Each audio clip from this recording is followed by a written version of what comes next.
사랑하는 여러분, 주님의 이름으로 여러분께 문안합니다. 잘 지내셨지요? 자주 보다가 또 자주 또 보게 된 것 같아서 너무 감격이 있습니다.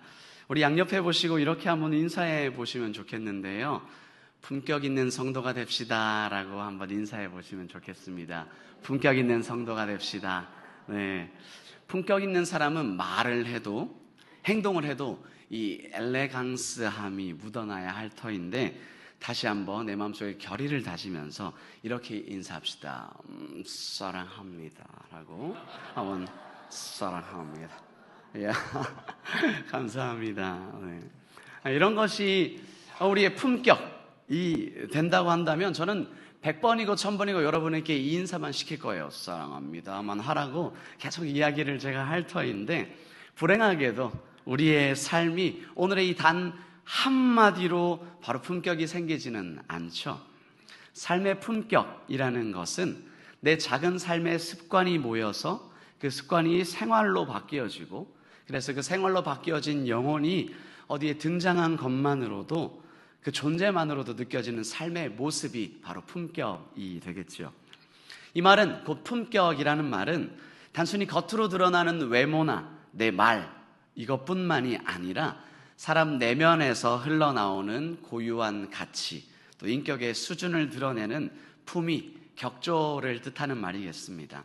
이런 것이 느껴질 때 우리는 저 사람은 굉장히 품격 있다 라는 말을 이야기한다라는 거죠. 나이가 들수록 사람들은 그 사람의 외모보다는 삶의 향기로 그 영혼을 기억하게 됩니다.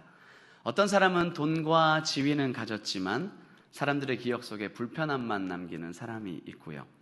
반대로 가진 것이 별로 없을지라도 늘 따뜻하게 베풀고 성실하게 살아오신 분은 주변의 은혜와 존경, 즉 품격을 남기죠. 이런 것을 우리가 보며 품격이다라는 말을 합니다. 그렇다면요, 우리들 성도, 이 성도의 품격은 어떤 것일까요? 이 품격은 언제 성도로서의 품격이 드러나게 될까요? 성도의 품격은 그저 엘레강스, 또 다른 좋은 말 뭐가 있죠? 골저스, 이런 말투를 쓸 때만 느껴지는 것이 아닐 것입니다. 말투도 우아하면 좋겠죠. 그러나 성도의 품격은요, 다른 그 어떤 것보다도 이 성도가 하나님을 향한 태도에서 드러나게 되겠습니다. 바로 하나님을 기쁘시게 하고자 하는 삶의 태도에서 품격이 드러납니다. 성도의 품격은 하나님을 기쁘시게 하고자 하는가 아닌가에서 이 품격이 드러나게 되는 거죠. 제게 아들이 한 명이 있습니다. 이 아들은 코로나 때 태어나서 지금까지 예쁘게 자라고 있는데요. 이 아들 아이니의 품격을 제가 어제 좀 보고 감격을 한 일이 있었습니다. 가을이 왔어요. 알러지 때문에 제 코가 너무 아파요. 그래서 코를 부여잡고 집에서 이렇게 설교문을 이렇게 완성하고 있는데, 아이니가 아빠 코 아파? 라고 저에게 오더니 저를 쓱 붙잡는 겁니다. 그리고 이렇게 말했어요. 아빠, 예수님, 아빠 빨리 낫게 해주세요. 예수님 이름으로 기도드립니다. 아멘. 하고 쑥 가는 거예요. 제가 이 말을 듣자마자 나 나았다 라고 선포를 했습니다. 전 이 말에서 다른 어떤 것보다 아들의 좀 품격을 느꼈습니다. 아빠를 기쁘게 하고자 하는 아들이 품격이 느껴졌거든요. 아빠인 제가 뭐라고 맨날 설교한다고 바쁘고 사역하느라고 바빠 있는 저에게 와서 늘 평소에 엄마랑 자는 거야, 아빠랑 자는 거야, 아빠는 또 교회 갔어?를 이야기하기 바쁜 아들이 교회 가는 아빠를 기쁘게 하려고 아빠가 가장 좋아한다고 생각하는 기도의 삶으로 저에게 다가왔더라는 거죠. 그 누가 뭐래도 저는 그때 이 기쁨을 받아버렸습니다. 여러분, 이렇게 성도의 품격은요, 하나님을 기쁘시게 하고자 하는 이 사람의 태도로 드러날 수밖에 없습니다. 오늘 본문의 데살로니가 교회는요, 바울의 2차 전도 여행 초반에 나오는 교회입니다.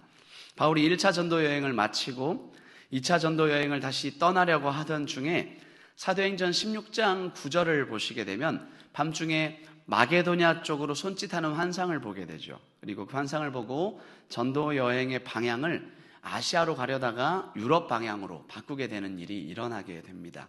이후 사도행전 17장 처음에 등장하는 지역이 바로 데살로니가입니다.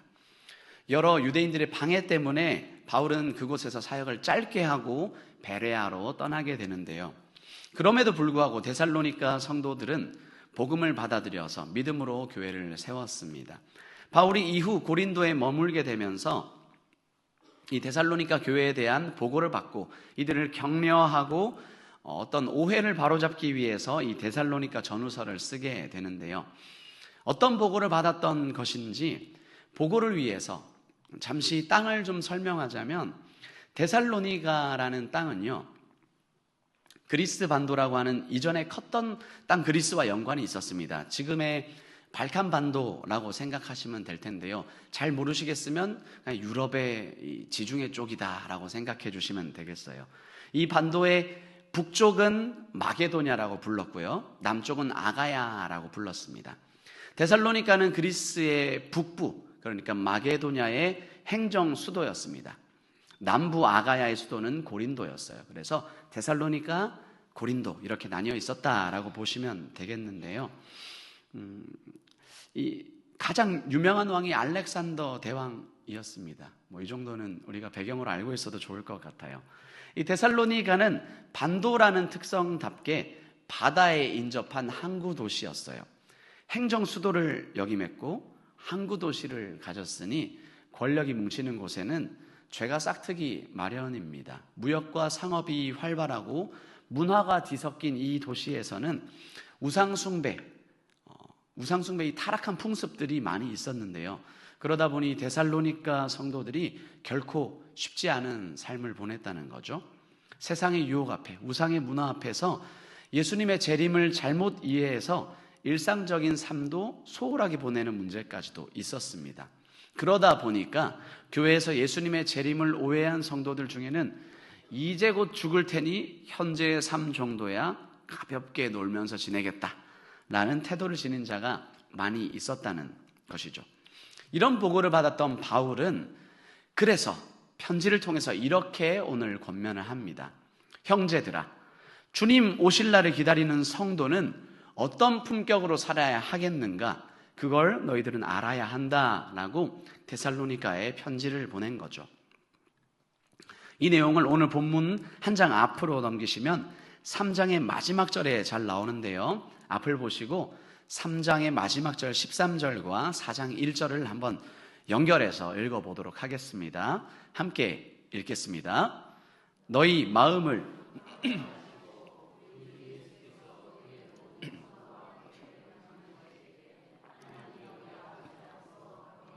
흠이 없게 하시기를 원하노라. 그러므로 형제들아, 우리가 끝으로 주 예수 안에서 너희에게 구하고 권면하노니 너희가 마땅히 어떻게 행하며 하나님을 기쁘시게 할 수 있는지를 우리에게 배웠으니 곧 너희가 행하는 바라. 아멘. 좀 전에 제가 말씀드린 대로 3장 마지막에 바울은 데살로니가의 성도들이 예수님께서 재림하실 때 거룩하고 흠이 없기를 바라는 소원으로 이 글을 맺고요. 그리고 연결해서 4장을 쓰고 있습니다. 마지막이 있으니까 지금만 바라보면서 현실을 등한시하지 말아라 라고 이 편지를 지금 쓰고 있다는 거죠. 그래서 방안을 제시하는데요. 이 방안이 뭐죠? 오늘 제가 말했던 성도의 품격을 갖춰라 라는 것입니다. 오늘 본문은요, 그리스도의 재림을 대비해서 우리가 이미 그러나 아직의 삶을 계속해서 살아가고 있는데요. 이 재림을 대비하며 살아가는 이때에 마지막 때를 살아가는 성도는 어떻게 이 품격을 가지고 살아가며 하나님을 기쁘시게 할 것이냐, 이것을 말하고 있다고 볼 수 있겠습니다. 사랑하는 여러분, 우리들의 품격은 하나님을 기쁘시게 하고자 하는 마음가짐으로 드러날 수밖에 없습니다. 오늘 말씀을 통해서 하나님을 기쁘시게 하는 품격을 갖춘 자로 삶을 살아내게 되는 은혜 있기를 간절히 소망합니다. 마지막의 시대의 성도가 하나님을 기쁘시게 하는 삶을 보여주는 품격은 무엇입니까? 첫 번째는 거룩함으로 자신을 지키는 것입니다. 거룩함으로 자신을 지키는 것입니다. 오늘 본문의 3절 말씀을 제가 한번 읽어보도록 하겠습니다. 3절입니다. 하나님의 뜻은 이것이니 너희의 거룩함이라 곧 음란을 버리고. 아멘. 여러분, 성도의 품격은요, 가장 먼저 거룩함을 지켜내는 데서 드러나게 됩니다. 하나님이 우리를 부르신 즉 또한 의롭다 하시고, 의롭다 하신 즉 또한 그들을 영화롭게 하셨다고 로마서 8장 30절에 이야기하는 것처럼 우리를 구원받은 자로 불러주심은 반드시 거룩한 삶에 헌신하는 것을 당연하게 포함하고 있습니다. 하나님께서는 우리들 그리스도인이 거룩하기를 원하십니다. 하나님께서는 내가 거룩하니 너희도 거룩하라 라고 말씀하시면서 거룩을 선택하는 것이 성도의 정체성이다 라고 분명히 이야기하십니다. 여러분, 거룩이 단순히 죄를 짓지 않고 착하게 사는 것만이 아님을 우리가 오늘 좀 다시 한번 생각했으면 좋겠습니다. 거룩은요, 여러분도 다 아시다시피 구별되어지는 거죠. 여기가 아니라 이렇게 따로 구별되어진 것이 거룩이라고 말하는데요. 이 구별되어진 것이 말하는 것이 뭡니까? 바로 내가 하나님께 속해 있다라는 말이죠. 내가 하나님께 속해 있다라는 말입니다. 다른 말로 하면 내가 누구에게 속한 존재인지가 내 삶의 품격으로 나타난다는 말입니다. 거룩함, 3절에 나오는 이 거룩함이라는 단어는 윤리적으로 깨끗하거나 착하게 사는 것을 넘어서서요, 하나님께 속해서 구별되다라는 의미를 지니고 있는 거죠. 반대로 여기서 음란이란 말은요, 좁게는 간음, 창기와의 관계를 가리키지만 넓게는 모든 성적인 부정함을 포함합니다. 이 고대 헬라 사회는 성적으로 매우 개방적이었고요, 신전 창기와의 관계조차 종교적인 행위다라고 포장되어서 예배 행위로 둔갑하기도 했습니다. 따라서 데살로니가의 교인들이 예수님을 믿고 나서도 여전히 이런 문화의 영향을 받았을 가능성이 매우 크다는 거죠. 바울은 이런 배경 속에서 성도의 구별된 삶이 분명하게 드러나야 될 영역, 바로 성적 순결임을 이 본문에서 이야기한 겁니다. 그렇다면 사랑하는 성도 여러분, 나는 남들과 달리 술자리도 가지 않고 음란함은 무슨 정숙의 정숙한 자로 사는데 이건 나와 상관없습니다. 목사님, 이 내용은 저랑 다릅니다 라고 말하기에는 이 거룩과 음란의 관계가 굉장히 여러분 대조적입니다. 성적인 순결만을 음란이 말하기엔 너무 의미가 좁다라는 겁니다.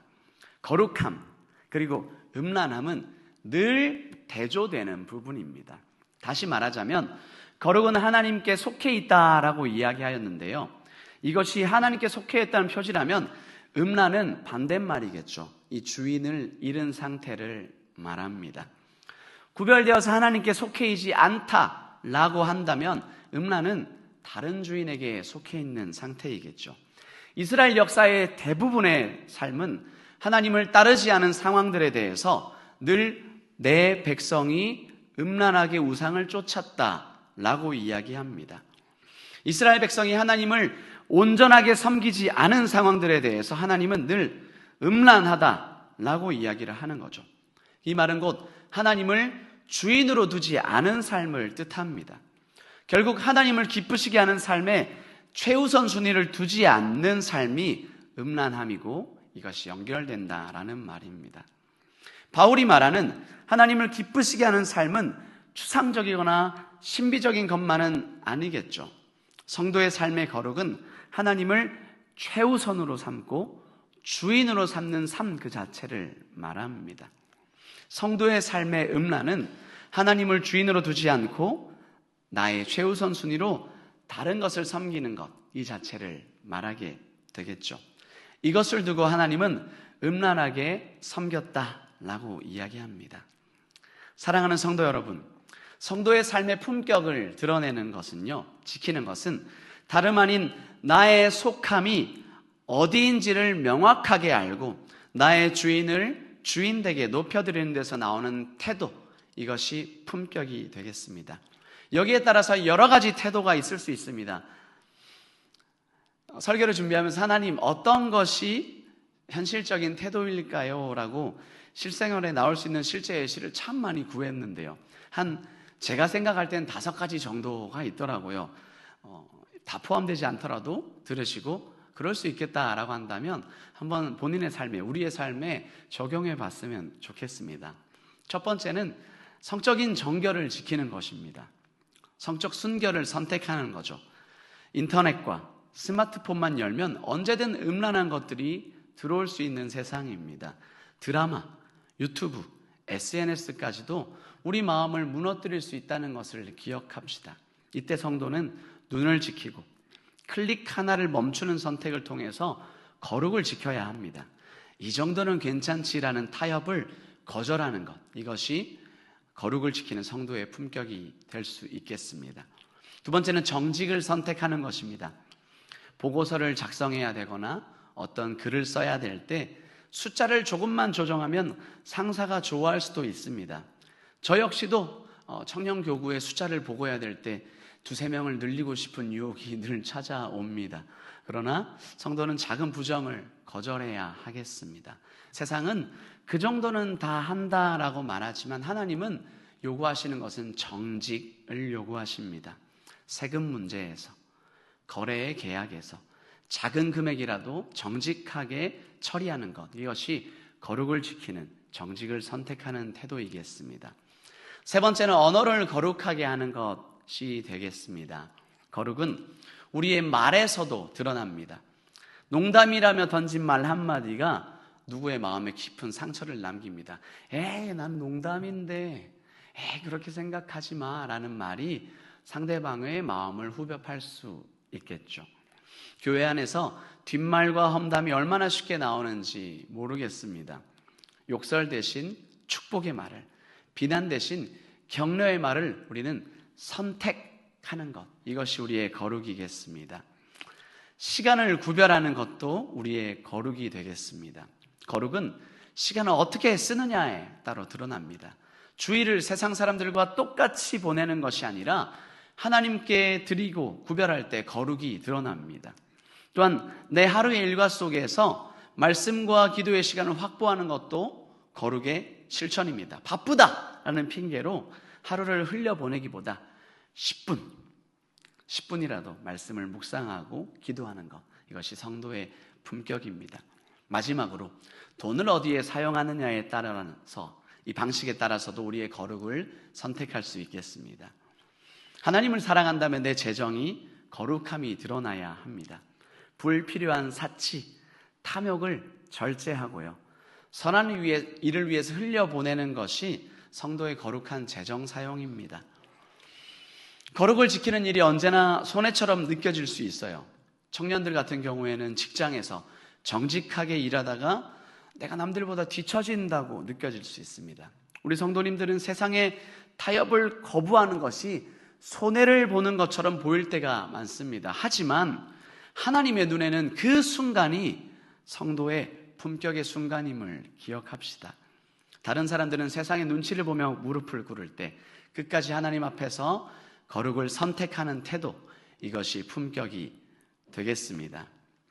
사랑하는 여러분, 거룩이라고 할 때 참 여러 태도가 있을 수 있겠지만 제가 말한 5가지의 태도들 말고도 많은 영역들이 있겠습니다. 그러나 그 가운데서 여러분, 가장 중요한 것은 하나님 앞에서 내 주인이 누구인지를 확실하게 여기면서 내 삶을 선택해 가는 것이죠. 그것에 따라 사는 것이 거룩임을 고백하는 것입니다. 오늘 내가 거룩함의 품격을 지켜내야 할 작은 선택의 자리는 어디인지 오늘 고민해 보시고, 성도의 품격은 이 거룩함을 지킬 때 세상 앞에서 드러나게 된다는 것을 기억합시다. 주인이 누구인지 명확히 구별하며 살아갈 때 하나님께서 우리의 품격 또한 세워주실 것을 신뢰하며 걸어갔으면 좋겠습니다.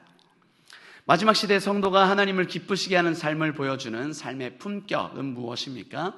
두 번째는 사랑으로 관계를 세우는 것입니다.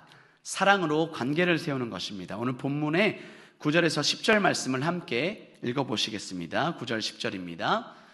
형제 사랑에 관하여는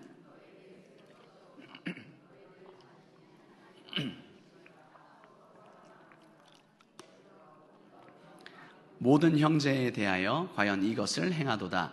형제들아 권하노니 더욱 그렇게 행하고. 사랑하는 성도 여러분, 하나님을 기쁘시게 하는 삶의 두 번째 특징은 바로 형제를 사랑하는 것입니다. 여기서 형제의 사랑으로 번역된 이 말의 뜻은 우정, 인간적 호의, 이것을 넘어서서 가족으로서, 하나님의 가족으로서 서로를 대하는 태도가 형제의 사랑입니다. 데살로니가 교회는 마게도니아 이 전역에서 사랑의 모범으로 소문이 날 만큼 형제를 사랑하고 있었다라고 바울이 말합니다. 그런데도 바울은 더욱 그렇게 하라라고 권면하죠. 사랑은 멈추는 순간 식어버리죠. 성도가 끊임없이 사랑을 실천해야 한다는 것입니다. 이 말씀은 요한복음 13장 34, 35절에서 예수님께서 주신 새 계명과도 맞닿아 있는데요. 한번 앞을 보시고 같이 읽어보겠습니다. 34, 35절인데요. 요한복음 13장 34, 35절입니다. 함께 읽겠습니다. 새 계명을 너희에게 주노니 서로 사랑하라. 내가 너희를 사랑한 것 같이 너희도 서로 사랑하라. 너희가 서로 사랑하면 이로써 모든 사람이 너희가 내 제자인 줄 알리라. 아멘. 하나님을 기쁘시게 하는 삶은 결국 사랑으로 증명이 되어집니다.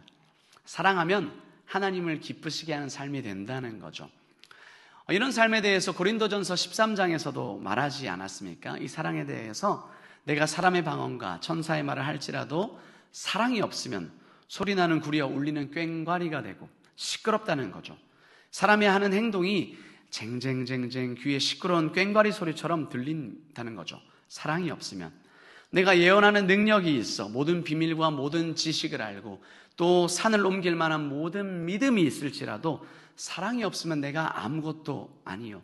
비밀을 예언을 하고 능력 행함이 있어도 사랑이 없으면 그 행동이 비록 클지라도 의미가 없어지고 또 내가 내게 있는 모든 것으로 구제하고 남을 도와주고 내 몸을 불사르게 되어줄지라도 사랑이 없으면 내게 아무 유익이 없다. 사랑이 없으면 어떤 사역도 구제함의 헌신도 내 몸을 희생하는 것도 내 유익을 위해서 사용되기 쉬우니까 사랑함으로 관계를 세워라 라고 합니다. 그만큼 사랑은요 성도의 모든 삶을 꿰뚫는 본질적인 덕목이고 하나님을 기쁘시게 하는 길입니다. 사랑하는 성도 여러분, 우리의 사랑은요 하나님의 성품에 근거해서 하게 됩니다. 요한일서 4장의 8절 원문으로 보면 하나님은 사랑 그 자체다라고 합니다. 하나님은 사랑이시다라고 되어 있지만 영어로 보거나 원문을 보면 사랑 그 자체다라고 되어 있습니다. 성도가 서로 사랑하는 것은요 단순히 도덕적으로 사랑해야지 하는 것이 아니라 삼위 하나님의 본질에 참여하는 신비로운 사건입니다. 그러므로 성도가 사랑을 하면 하나님을 드러내는 통로가 되는 거죠. 하나님의 본성을 드러내기 때문입니다. 오늘날 교회가 세상으로부터 많은 비판을 받는 이유 중에 하나가 이 사랑의 부재가 아닐까라고 생각합니다. 교회 안에 다툼과 분열이 일어나고 서로를 정죄하는 모습이 드러날 때 손가락질을 받게 되죠. 그러나 세상 사람들은 건물이나 프로그램을 보지 않죠. 우리의 모습을 통해서, 우리의 사랑의 모습을 통해서 하나님을 볼 뿐입니다. 우리의 사랑은 내가 사랑한다 라고 말하는 것만으로는 부족합니다. 사랑은 여러분 결국 실천으로 나타나야 하고요, 나타나게 되어 있습니다. 그렇다면 이 사랑조차 어떻게 좀 구체적으로 드러낼 수 있을까요? 준비하면서 참 많은 고민이 있었어요. 어떻게 하는 게 하나님 좋을까요? 생각나게 하신 점들 같이 좀 나누고 싶습니다. 첫 번째는 가정에서의 사랑입니다.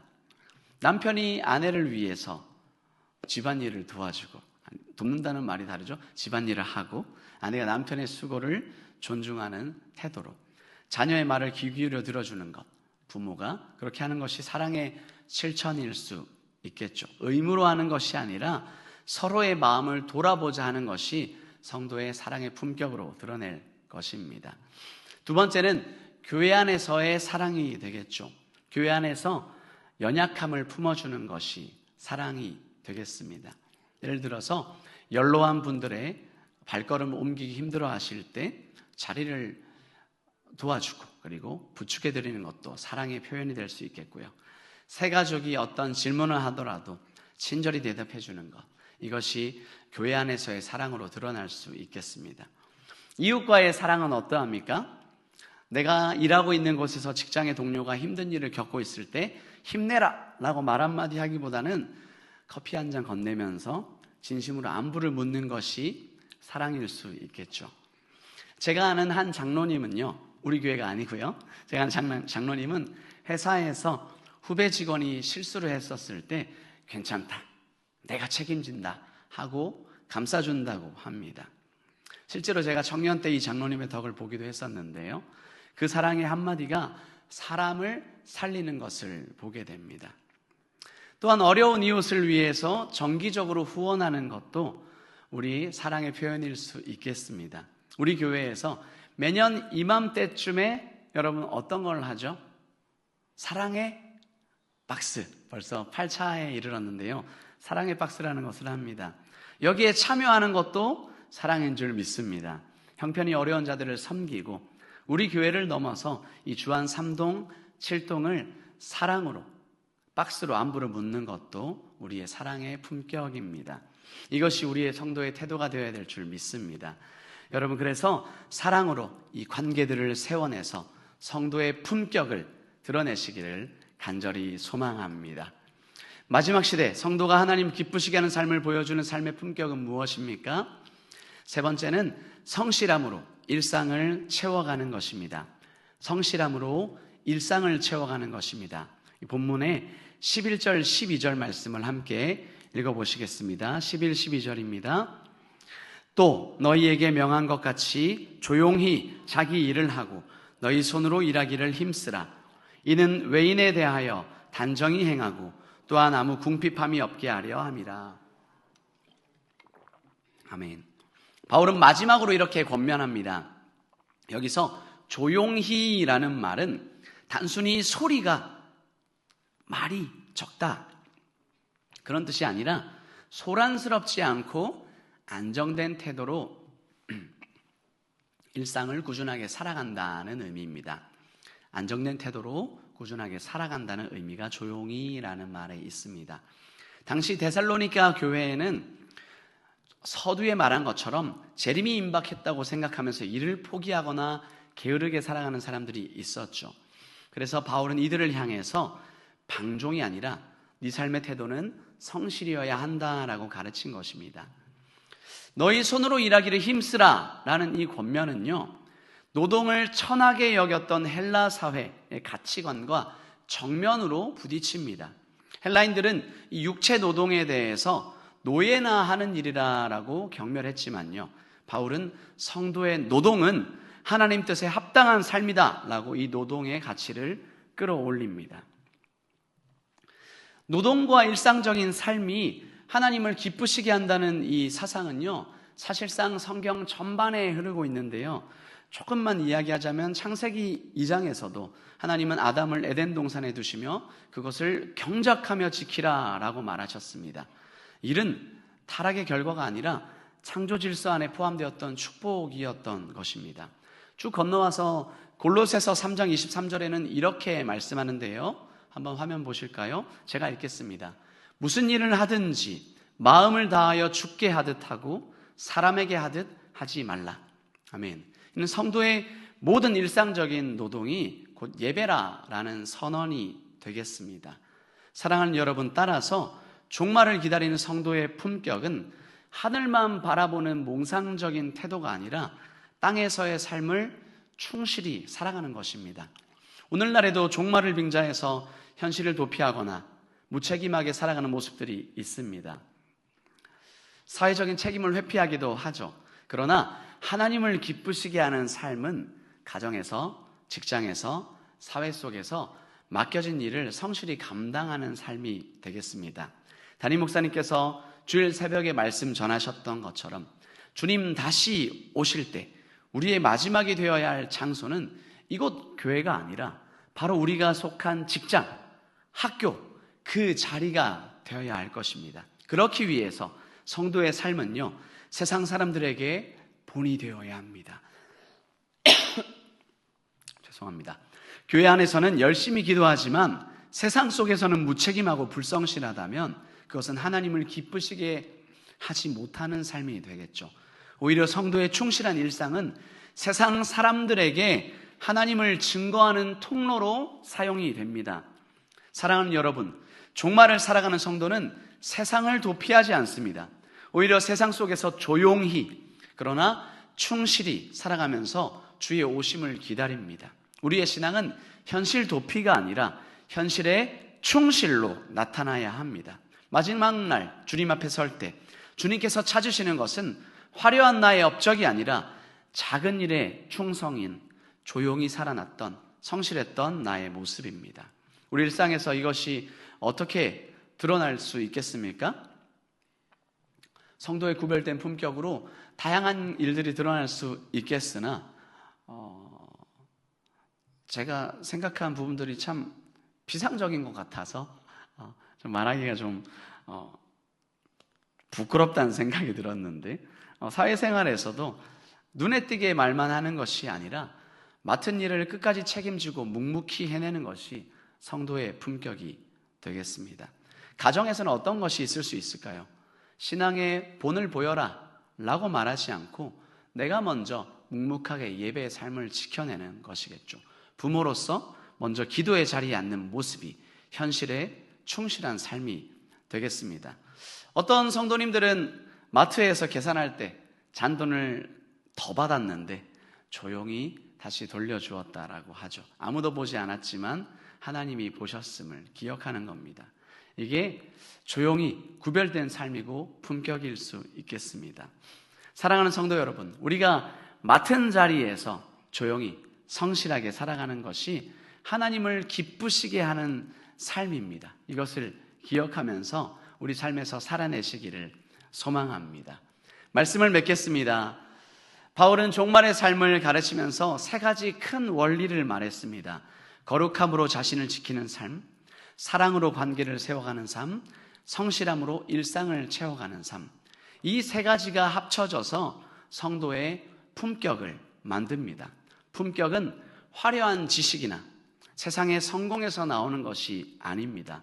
하나님 앞에서, 형제 앞에서, 세상 앞에서 비록 내가 작은 발걸음이나마 꾸준히 해나가며 그 앞에서 정직하고 성실하게 살아갈 때 나오게 됩니다.